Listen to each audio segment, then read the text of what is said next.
rider tak dilindungi akta kerja. So, macam mana nak buat?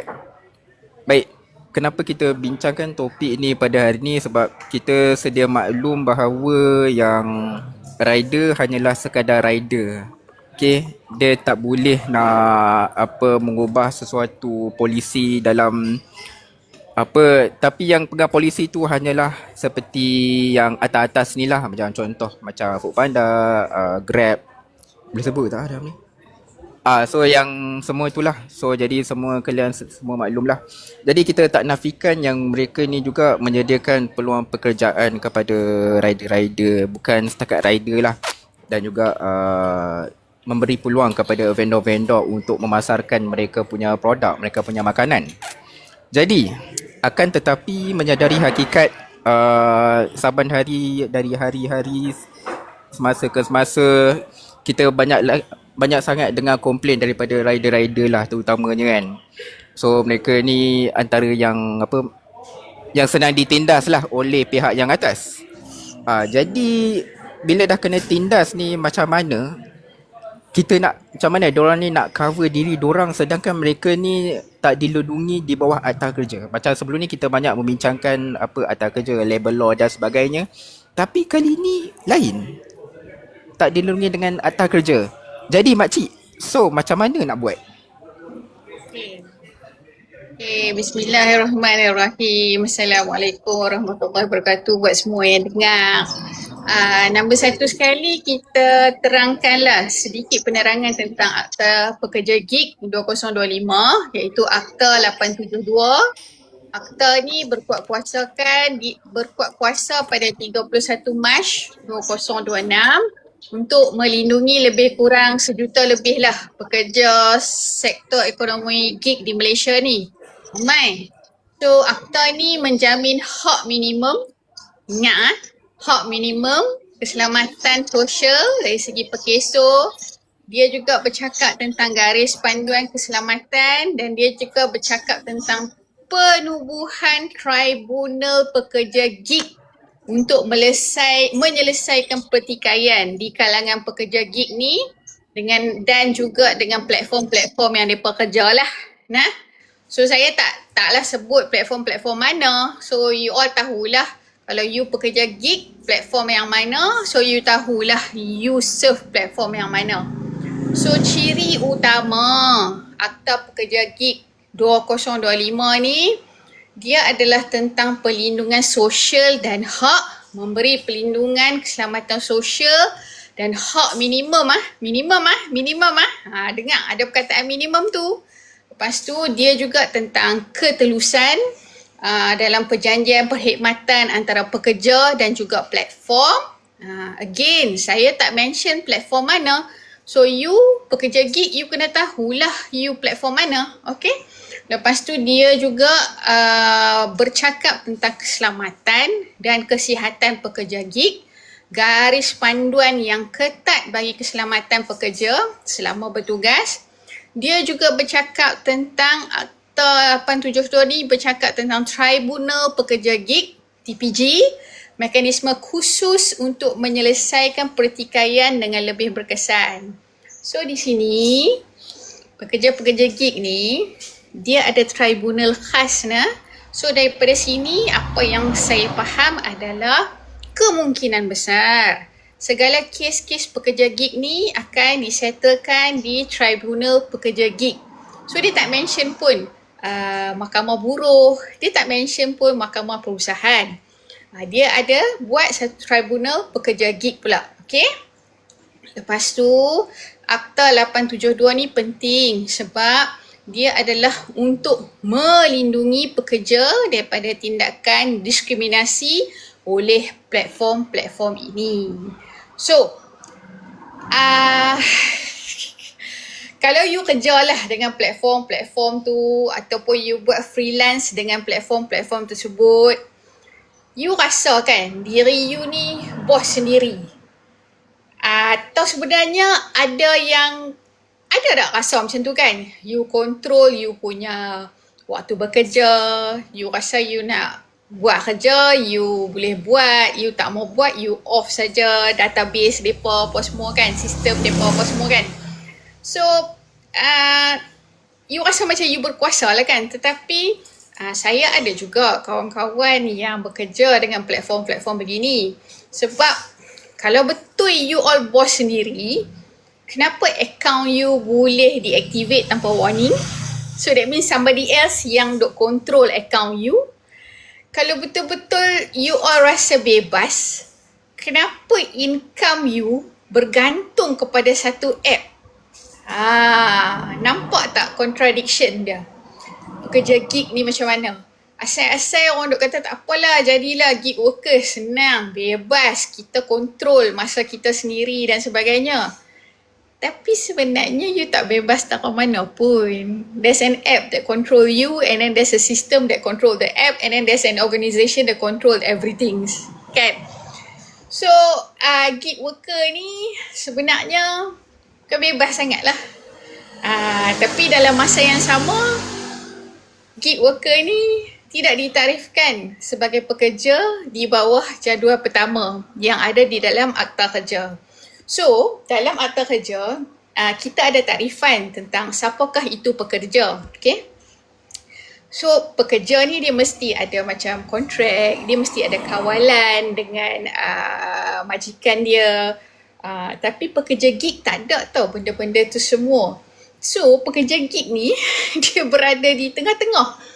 Dan selalunya yang berada di tengah ni yang paling senang kena tekan lah. Yang paling senang jadi sandwich lah.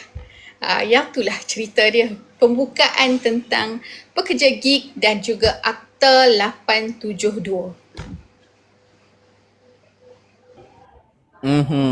Faham. Jadi kat sini kita nampak landscape apa pekerja gig ni daripada perspektif makcik labor, di mana of course mereka ni tak dilindungi, tapi mereka ni dia ada dia punya tribunal khas.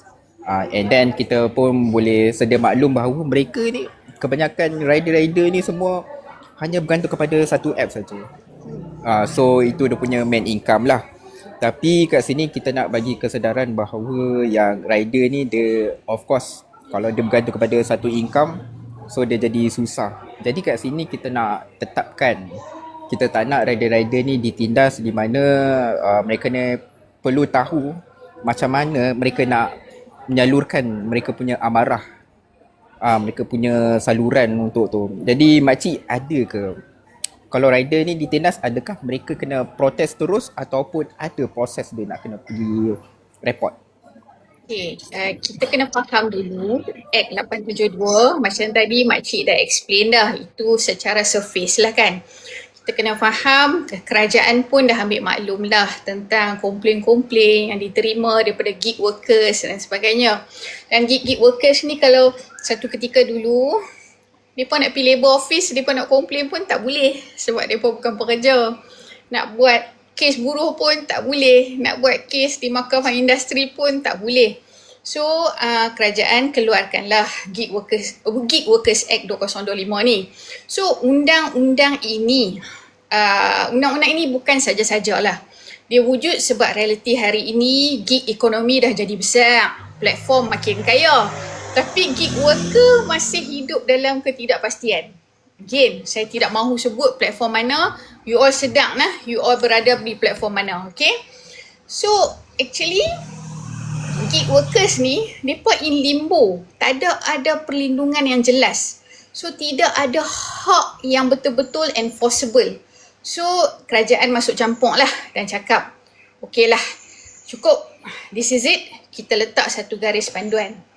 So, sekarang, makcik labor nak you all reflect sikit lah, okay? Kita selalu dengar, gig worker ni bebas, fleksibel, bos sendiri. Cantik kan? Bunyi macam wah syoknya. Kalau keluar pada universiti apa pun tak apalah. I pun nak jadi gig worker lah sebab tak ada siapa duk control I kerja dan sebagainya. Tapi reality dia, fleksibel tu sebenarnya bermaksud you kerja bila ada job. Bila tak ada job, you tunggu. Bila peak hour, you tak boleh kata tak nak. Sebab itu waktu tu duit masuk. So siapa sebenarnya yang control schedule you ni? Yang you duk kata you boss sangat-sangat ni. Siapa yang duk kata, bila you kata you freedom banyak as gig worker ni, Do you realise that actually you are being controlled? You pun jadi macam puppet? Okay.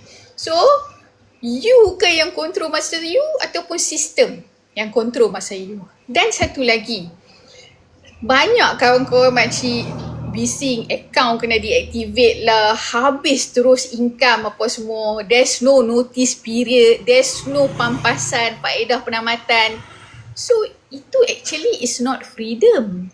Itu is actually macam serious attachment issue dengan platform tu.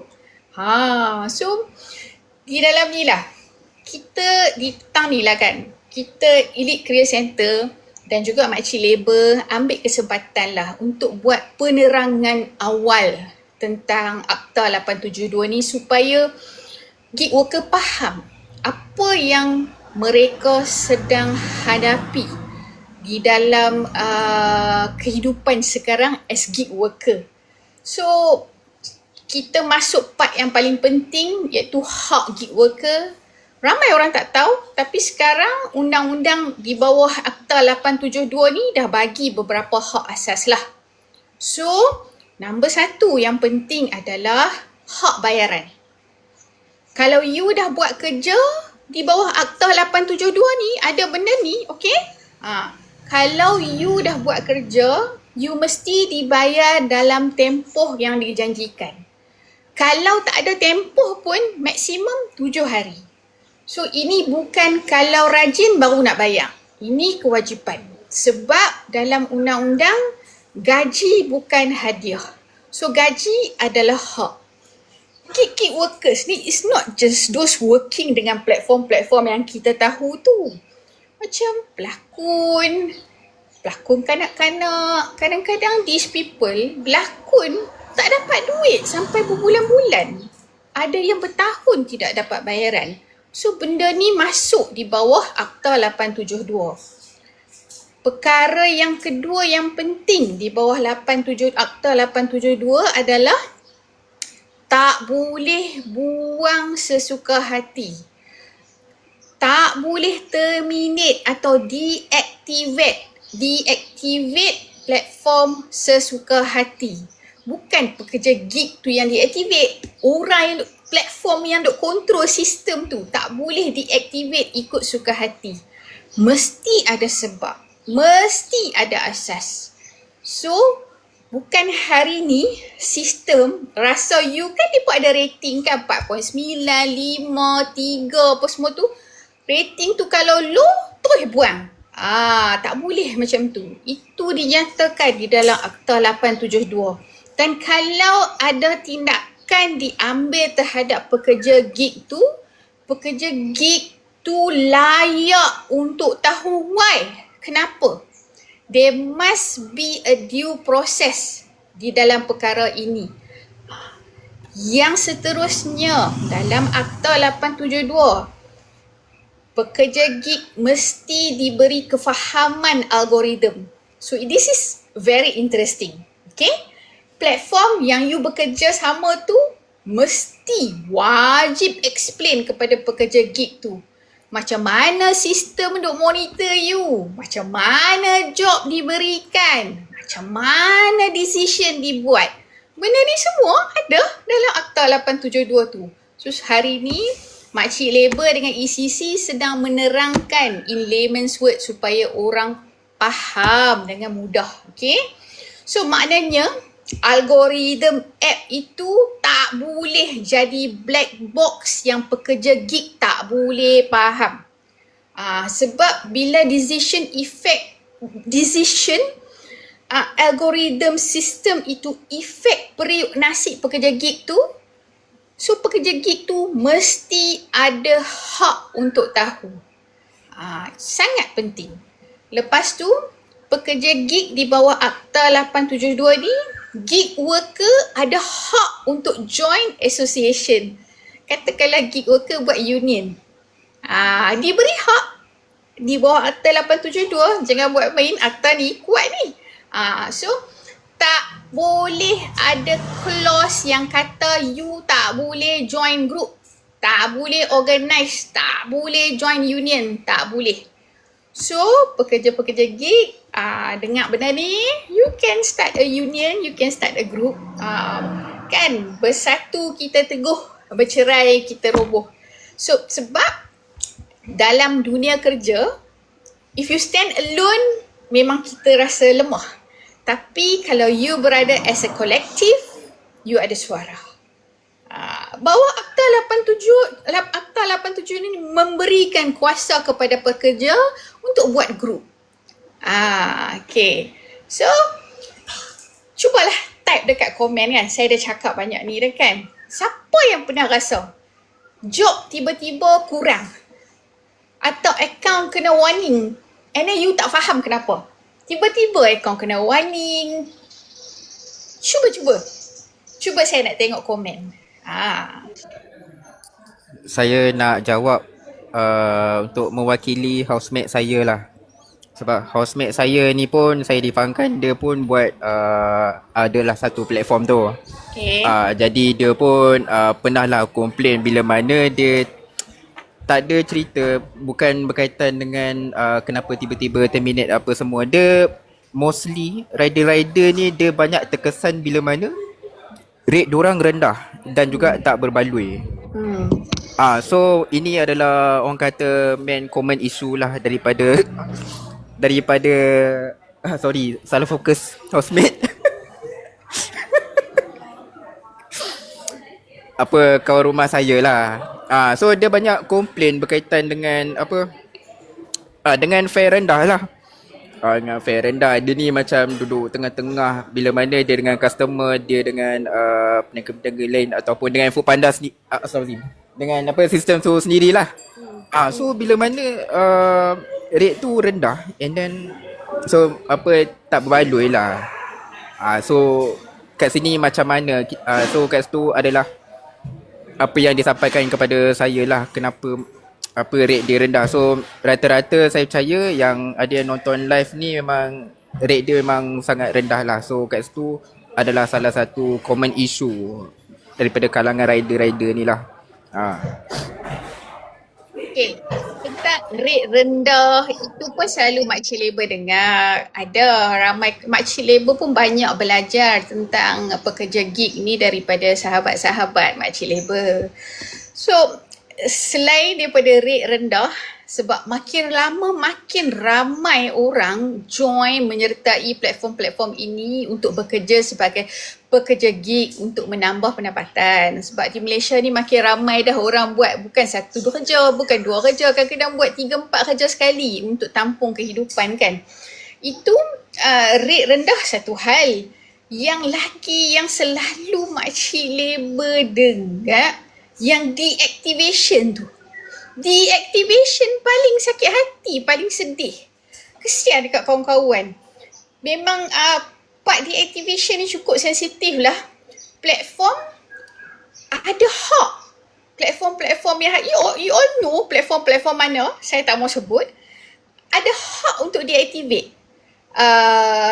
Tapi dengan adanya Akta 872 ini, platform tu ada hak untuk deactivate tapi tak macam dulu dah. Bukan sesuka hati.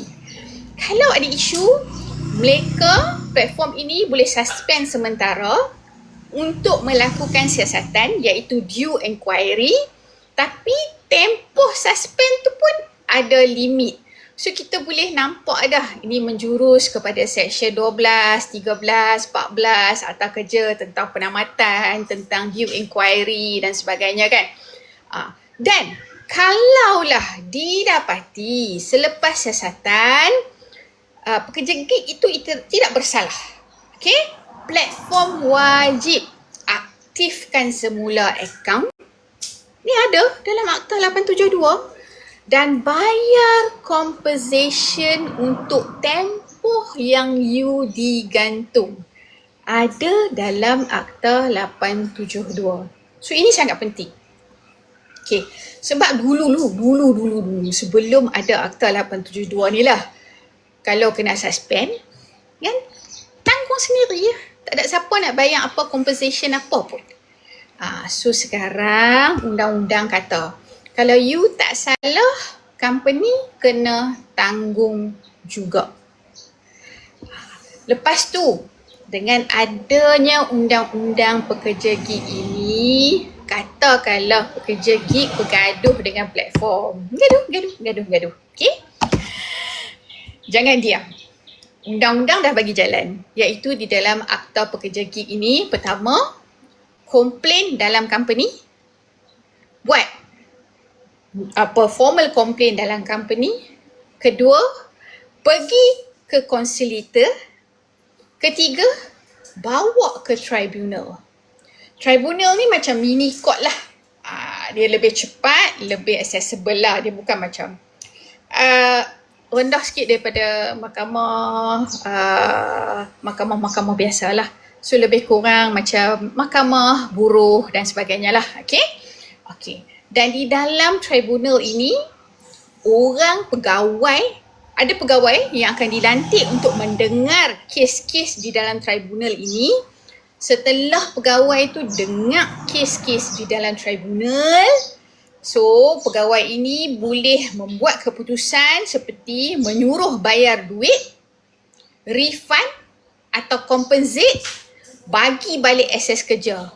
Maknanya di sini dengan adanya Akta 872, pekerja-pekerja gig dah ada platform untuk lawan secara sah.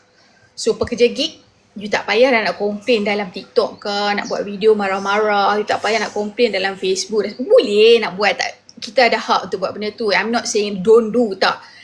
You dah ada satu tempat yang sah untuk you buat aduan, untuk you salurkan grievances you, dan tindakan boleh ambil. Benda ni telah diwartakan, telah menjadi undang-undang. Never ever look down, never pandang kecil kepada undang-undang. Never pandang enteng pada undang-undang. Undang-undang itu adalah panduan untuk kita melalui kehidupan dengan moral dan juga ethics. So alhamdulillah, kerajaan telah mengeluarkan undang-undang ini, telah mewartakan undang-undang ini. Just tunggu masa untuk pekerja gig guna dengan saluran yang betul. So, okay. Dalam bawah Akta 872 ini juga, ramai tak sedar, gig worker diberi perlindungan social security. Sangat penting. If anything happens to you, pekerja-pekerja gig ni sangat terdedah atas jalan raya. Macam-macam. Okay?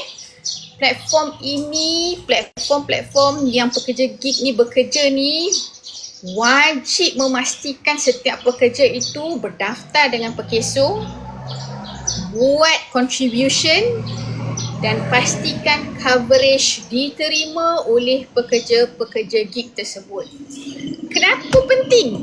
Again, sebab kalau accident, kalau sakit, kalau tak boleh kerja, hidup pekerja gig ni tidak hanya bergantung kepada nasib saja sekarang. So undang-undang Akta 872 ni dah ada nak bagi safety net kepada pekerja gig. Pekerja gig dulu kalau jatuh memang jatuh hancur terus lah. Tapi dengan Akta 872 ni, pekerja gig dah ada safety net dah. So alhamdulillah untuk benda ni. Okay?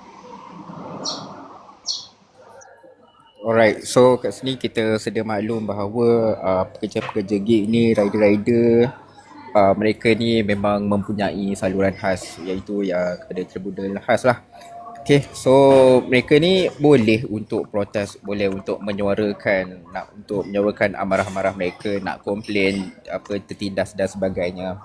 Akan tetapi kita kena ingat bahawa kepada rider-rider kat luar sana ataupun pekerja gig, so mereka ni mempunyai hak. Mereka ada punya hak, ada 872, betul Cik? So hak-hak yang seperti hak bayaran, tak boleh deactivate platform oleh daripada platform tu sendiri. Jadi mereka pun kena faham juga macam mana mereka dapat order dan sebagainya. And also kita juga sedia maklum bahawa ada sesetengah masalah ataupun isu seperti rate rendah. Okay, rate rendah daripada apa yang rider-rider ni dapat. So ada certain benda yang kita tak boleh argue lah. Maksudnya kita kena adapt sebab makin lama makin ramai rider kat situ. So mereka ni terpaksa lah. So kat sini kita nampak rider ni lebih ramai daripada apa orang kata consumer lah. Maksudnya supply over demand macam tu lah. Okay. Right. So itu semua clear. Jadi soalan seterusnya makcik. So gig worker ni adakah dia berkait hanya untuk rider saja ataupun apa maksud gig working ni? Mungkin kalau ada rider-rider tengok kat sini, oh gig worker ni rider je ke? Adakah freelancer ni pun termasuk dalam gig working? Adakah peniaga juga atau bukan dan sebagainya? Macam mana makcik? Okay, alright. So sekarang saya nak jawab soalan lah. Encik Yusof Saharullah tanya apa definisi pekerja gig freelancer macam mana? Okay, alright. So berdasarkan Gig Workers Act 2025 Akta 872. Okay. Pekerja gig adalah, dengar betul-betul nak, ini adalah bahasa undang-undang. Memang first time kita dengar tu payah sikit kita nak faham, tak apa. Ada soalan tanya je, makcik jawab. Pekerja gig adalah seorang individu, warga negara ataupun PR Malaysia, warga negara ataupun PR Malaysia yang membuat kerja atau perkhidmatan untuk sesuatu platform atau pihak lain berdasarkan service agreement, bukan kontrak kerja biasa dan dibayar untuk kerja tersebut. Orang bang, Syawal, orang bang.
Okay. So boleh nah, makcik ulang balik nah. Pekerja gig. Okay. Alright. seorang individu, warga negara Malaysia ataupun PR Malaysia yang buat kerja untuk perkhidmatan untuk sesuatu platform you tahu nah, platform mana nah, saya tak mau sebut, okay?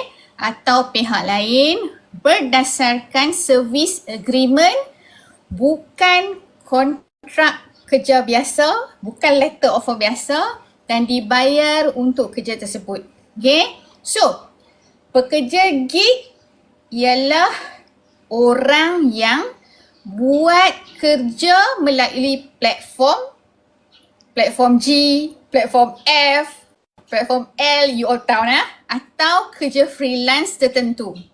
Dia tak ada kontrak pekerja tetap macam dalam Employment Act 1955, tak ada nah. Lepas tu dia dibayar ikut job. Pi hantar dapat komisen, pi hantar dapat bayaran, pi hantar macam tu. So dia dibayar ikut job, ikut task, ikut assignment. Pekerja gig ni ada tapi dia. Dia bukan employee penuh macam takrifan employee di bawah Akta Kerja dan dia juga bukan business owner penuh. So kita makcik nak ajak balik, bezakan sikit sebab ramai yang confuse benda ni nah. Kalau employee sebenar-benar employee sebagaimana di bawah takrifan Akta Kerja, jadual pertama, Akta Kerja 1955, employee ada contract of service, letter offer. Yang kita masuk kerja, kita sign. That is contract of service. Okay? Lepas tu dia ada gaji tetap. Tiap-tiap bulan dia ada gaji tetap. Dia bukan buat kerja berdasarkan task apa semua, tak. Dia pergi kerja 9 to 5, dia ada gaji tetap tiap bulan. Dan pekerja yang di bawah jadual pertama Akta Kerja ni, dia dilindungi sepenuhnya oleh Employment Act. Okay? Gig worker, dia ada service agreement. Dibayar ikut task kerja. Dibayar ikut job. Di sini, gig workers dilindungi oleh Gig Workers Act 2025 Akta 872. Okay? Kalau kita kata business owner, dululah kan, ada masa zaman mula-mula platform-platform ni terjadi, sahabat-sahabat makcik kata, oh I am in fully control of my business. I kerja walaupun I dengan platform ni I feel like I'm business owner. Tak. Kalau you business owner, you kawal sepenuhnya kerja sendiri. So there is no platform yang control you. Tapi gig workers ni ada platform yang control. So you bukan business owner nah. So in the end of the day, gig worker ni dia bukan pekerja, dia bukan bos. Dia hybrid. Kan, lah ni kita dengar kan cara kerja hybrid, cara kerja remote, macam makcik labor ni kerja remote lah. Okay. Gig worker dia kerja hybrid, tapi dulu hybrid tanpa perlindungan. Tapi sekarang ni bermula pada 31 Mac 2026, kita dah ada Akta 872 as a safety net kepada pekerja-pekerja gig. Okay. So, ciri penting, benda ni kita kena ingat, ciri penting pekerja gig, ada agreement dengan platform. I tahu dengan platform ni dia akan buat agreement sign online apa semua tu. So buat kerja untuk bayaran. So biasanya kerja memang akan terima arahan melalui digital platform. Bila you kerja dengan mereka, you kena install app apa semua dalam handphone dan sebagainya. Dan ini pekerja gig ni masih belum boleh didefinisikan sebagai pekerja di bawah jadual pertama Akta Kerja. Dulu pekerja gig ni, this is part of the definition of gig workers. Dulu you flexible, you independent. Sekarang yes, you are flexible, tapi kalau income, kerja dan hidup you dikawal oleh sistem, so actually you tak bebas mana sangat pun. So eloklah ada Akta 872 ini untuk membantu membela nasib pekerja-pekerja gig. Okay. Oh right. Lepas tu ada soalan lagi daripada Yusof. So kira affiliate pun pekerja gig lah kan? So kalau content creator macam buat affiliate ni macam mana makcik? Adakah mereka ni macam termaktub sekali kan Akta 872 ni? Okay. Affiliate boleh jadi gig worker tapi tak semestinya. Okay. Kenapa saya kata macam tu? Okay. Gig worker di bawah Akta 872, definisi di bawah Akta 872 adalah dia orang yang buat kerja ataupun servis, buat task, buat job untuk satu platform, untuk satu pihak. And there's a service agreement dan dia dibayar. Affiliate ni apa? Affiliate ni promote produk, servis orang lain. Dia akan dapat commission bila ada sale, bila ada conversion. Contoh, nak kena sebut ni. Tak apa ke Syawal makcik sebut? TikTok affiliate, Shopee affiliate, okay, promote link dapat persen. So, adakah affiliate ni sama dengan gig worker? Untuk kes pertama, okay? Bukan gig worker sekiranya bukan gig worker. Kenapa puas? Okay tak okay? Okay. Affiliate bukan gig worker sekiranya affiliate tu promote ikut suka hati, tak ada agreement formal, platform tak kontrol cara you kerja, income is purely based on result, commission only. So ini more tu kepada self-employed ataupun digital marketer. Okay. Kes 2, affiliate boleh jadi gig worker sekiranya ada service agreement dengan platform, dengan brand, ada expectation kerja. Okay, ada expectation kerja. Kalau hang dah buat kerja ni, hang mesti post, hang ada content, hang ada campaign dan sebagainya, ada expectation. Lepas tu platform, again, kata kunci kat sini, platform ada control. So platform monitor affiliate tu. Lepas tu ada struktur bayaran, bukan sekadar random commission. So ini dah masuk zone gig worker. So it is actually boleh dikatakan 50 shades of grey punya macam lah. Kelabu asap sana sikit, sini sikit. So kalaulah jadi case dengan affiliate, you nak tentukan you affiliate ke, you nak tentukan diri you as gig worker ke. So benda-benda tu akan digunakan sebagai control test lah. Untuk tengok you pekerja ke, gig worker ke, affiliate ke. So benda ni semua akan jadi control test di dalam mahkamah, di dalam tribunal. Mahkamah kita ada mahkamah perusahaan, kita ada mahkamah buruh dan kita ada tribunal pekerja gig sekarang ni lah.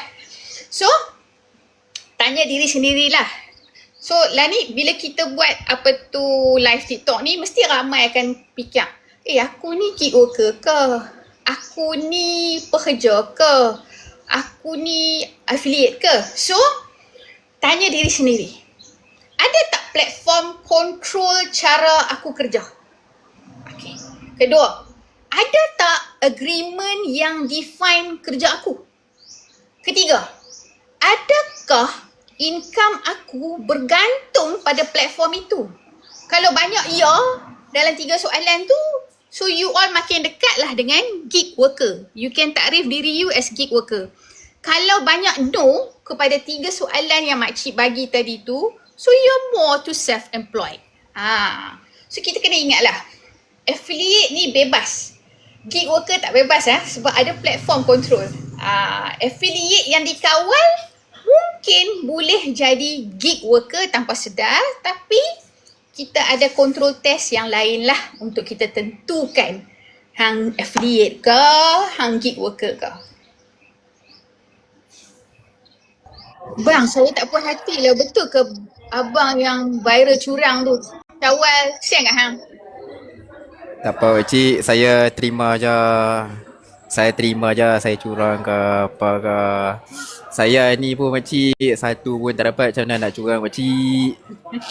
Aduh, Tak tak saya. apalah. Mr. Zahra tanya, driver lori yang gaji ikut trip bukan gaji bulan sama ke?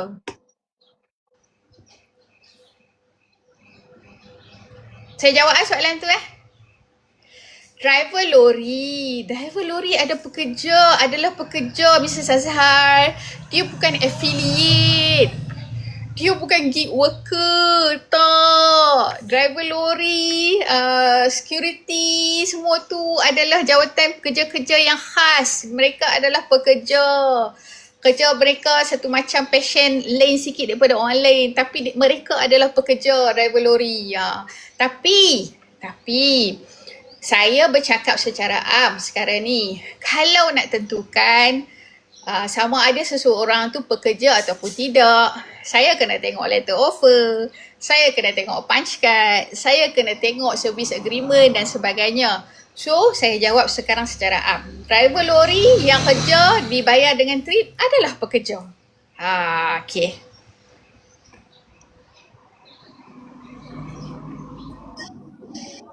Okey, nampak. Jadi kat sini kita dah faham bahawa sedia maklum macam ciri-ciri gig worker yang makcik dah nyatakan tadi. Adakah mereka ni bergantung kepada platform atau tak? Adakah mereka ni terikat pada offer letter dan sebagainya. Jadi kita dah nampak. So tak kira kalau kita nak mention apa rider ke, e-hailing ke ataupun content creator ke, affiliates ke dan sebagainya. So kat sini kita faham dan juga sedia maklum bahawa mereka ni adalah gig workers. Okay. Alright. So kita ada lagi lebih kurang 15 minit lagi. Okay. Jadi kepada penonton yang setia mendengar di sini, kalau ada soalan bolehlah tanya-tanyakan soalan lagi macam rakan-rakan kita. Okay. Jadi kita ada lebih kurang 15 minit lagi. Okay. Jadi Izwan tanya limit OT macam mana? Maksud limit OT tu macam mana Izwan? Jawatan apa? Limit OT apa? Sebab pekerja gig ni tak ada OT. tapi makcik kalau pekerja OT ni dia bukan OT kan, dia macam mana, dia punya working hours dia macam mana. So let's say kalau dia ada 24 jam bolehlah kerja 24 jam tapi dia tak panggil OT, betul makcik? Gig workers ni memang kadang-kadang orang nak hantar makanan apa semua tu, orang ambil grab dan sebagainya tu sampai pukul 2, 3, 4 pagi saja 24 jam, tapi it is still not considered as overtime. You are being paid for the job done. You are being paid for the service you rendered. Macam tu lah. You pergi hantar barang. So you're being paid for the service. Tak kira lah you hantar barang pukul 2 pagi ke 3 pagi. It is still not considered as OT. Sabtu Ahad boleh claim 3-6 jam saja untuk kerja juruteknik. Oh, ini dah masuk akta kerja dah ni, Cik Izwan. Buat appointment lah, jumpa Makcik Labor senang. Makcik Labor boleh cakap terus. Betul tak Syawal? Betul. Kalau nak buat appointment nanti boleh DM kami, kita akan bagi link consultation 1 hour dengan Makcik Labor lah. Okay, so kat sini kalau nak buat appointment boleh DM kami, kita akan bagi link, okay? Jadi ada soalan lagi, makcik gig worker ada working hour ke? Takut nak jumpa garang, ya Allah. Tak ada. Makcik garang ah. Cuba tanya mereka ni semua. Cuba tanya Yusof, tanya Syawal, makcik tak ada garang. Okay, so gig worker ada working hour tak? Okay, jawapan pendek. Gig worker tidak ada working hour tetap macam pekerja biasa. Again, makcik ulang. Gig worker tidak ada working hour tetap macam pekerja biasa. Kenapa tak ada? Okay, cik jawab.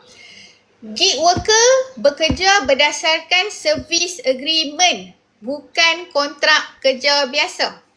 Lepas tu gig worker bukan di bawah Employment Act 1955.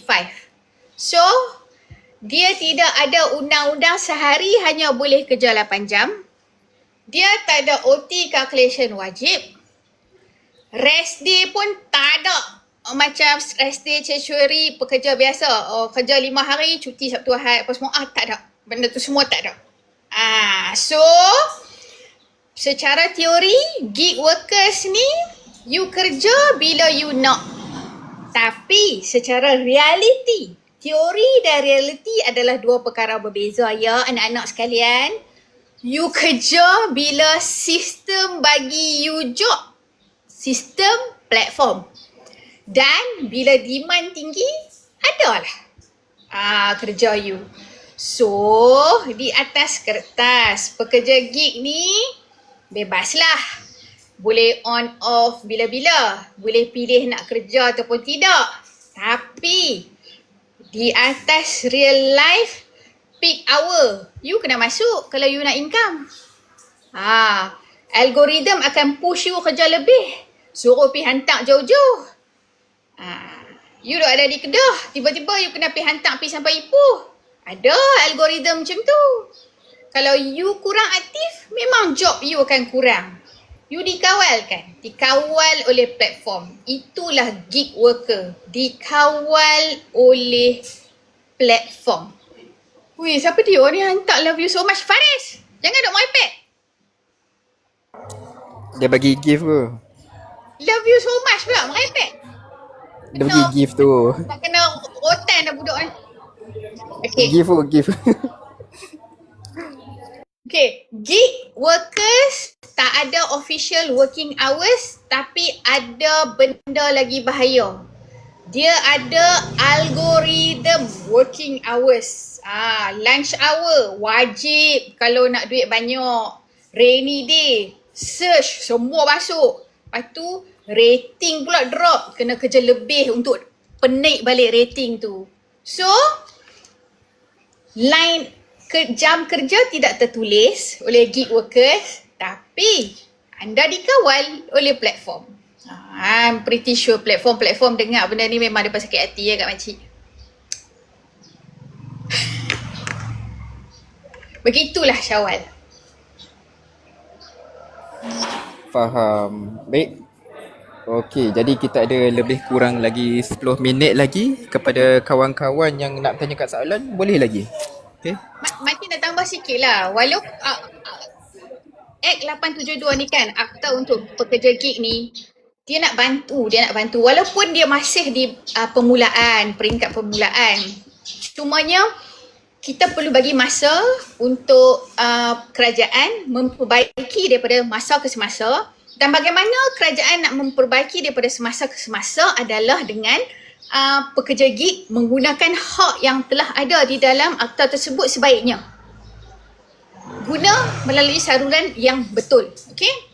So, akta ini dia memberi hak kepada pekerja gig tahu sistem assign kerja. Dia memberi hak kepada pekerja gig untuk challenge automated decision sebab platform ni semua automated. AI yang nak buat keputusan. Okay? Dan dia memberi hak protection pada pekerja sekiranya pekerja suspend, pekerja deactivate dan sebagainya. So, akta ini dia bukan kawal masa kerja tau. Tapi dia kawal kuasa platform. Kawal kuasa platform. Dulu tak ada pekerja gig tak boleh kata apa, ikut je. Tapi dengan ada Akta 872 ni, dia memberi sedikit kuasa untuk kawal platform yang kawal pekerja gig tu. So, bagi makcik lah kan, employee yang pekerja biasa di bawah definisi akta kerja pekerja ni, you kerja 8 jam, lepas tu you balik. Tapi bagi gig workers, makcik nampak apa? You bebas kerja, bagus, bebas. Memang tak ada kawalan, tak ada punch card apa semua. Tapi kalau you tak kerja, you tak makan. Betul tak? Alright. Jadi kat sini kita nampak daripada sudut landscape apa gig worker tak kisah bukan setakat rider sahaja, tetapi gig worker lain juga termaktub dilindung apa di bawah Akta 872 makcik kan, betul? Jadi kat sini dia kita boleh katakan Akta ni baru nak dikuatkan. Jadi kat sini kita boleh jamin bahawa keadilan untuk gig worker ni dapat orang kata ni lah, apa, keadilan ditegakkan. So kat sini adalah fungsi-fungsi kenapa kita, so kat sini gig worker ni dia ada apa kata saluran ataupun platform lah, macam mana dia nak apa cover diri dia bila mana mereka ni kena tindas dan sebagainya. Okay, jadi makcik, soalan saya lah, sekarang pukul 4.53 lah. Okay, jadi soalan saya, adakah boleh, maksudnya ada tak probability bila mana platform menindas rider? Boleh jadi ke kalau rider ni menindas platform?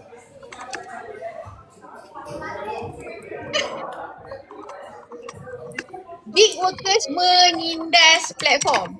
Betul. Okay. Main blowing macam Boleh, tapi jarang lah. Jarang berlaku. Dan skala dia tidak akan sama sebagaimana power yang platform ada.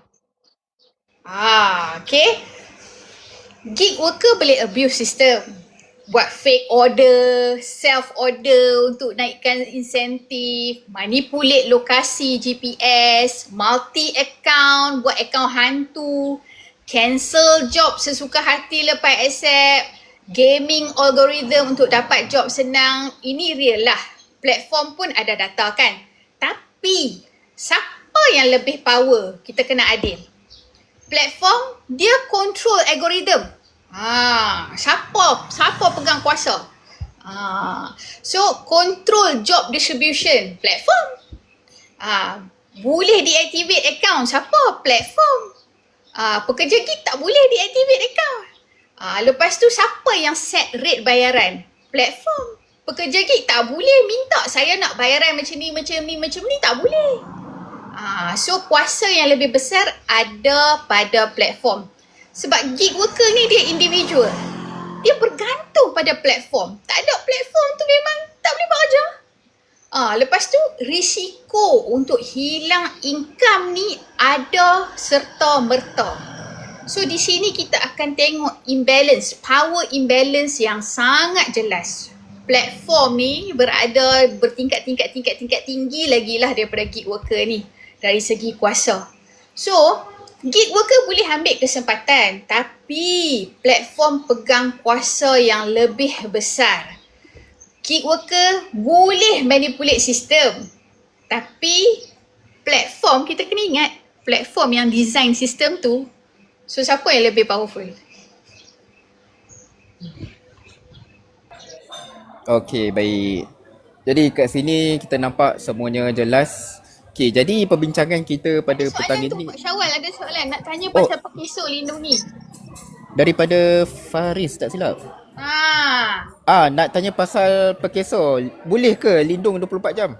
Ya. Boleh ke pakcik? Perkeso di dalam Gig Workers Act 2025 atau 872, gig worker ada hak kepada SOCSO, Social Security Protection, dan platform tu, siapa yang kerja dengan platform-platform ni mesti memastikan pekerja-pekerja gig itu daftar dengan Perkeso, potong contribution dan bayar kepada skim perlindungan. So gig worker ni dilindungi di bawah Self-Employment Social Security Scheme di bawah Perkeso. So gig worker platform akan turun uruslah, tapi contribution datang daripada earnings worker. Dengar tu, contribution datang dari earnings worker. So apa yang dilindungi? Kemalangan semasa bekerja, hilang upaya, kematian. Lepas tu ada faedah perkhidmatan, ada pampasan, ada allowance hilang upaya. So contribution tu pekerja kena contribute lah. Pekerja gig tu yang kena contribute. So ramai orang tak tahu platform wajib register pekerja gig tu ke dalam SOCSO, deduct contribution, pastikan pekerja gig tu ada coverage. Kalau platform tak buat, tolong report dekat SOSO. Itu dah jadi kesalahan undang-undang. Okay? Dululah, kalau rider accident memang nasib lah.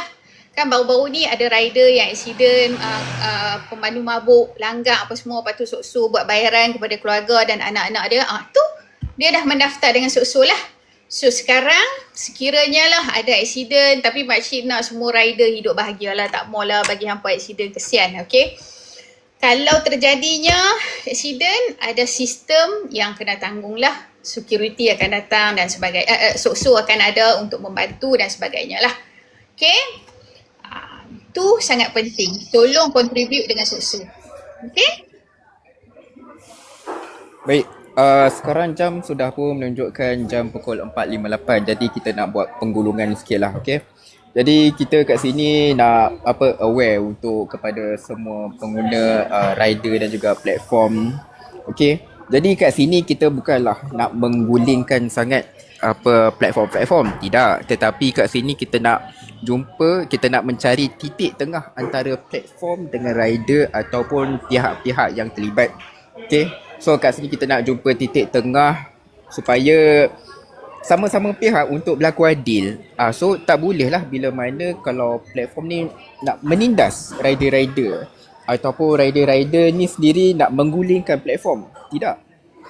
So kat sini kita kena faham kalau perbincangan pada hari ni adalah untuk kita nak menegakkan keadilan. So especially yang kita nak bila nak cover untuk rider-rider ni lah, okay?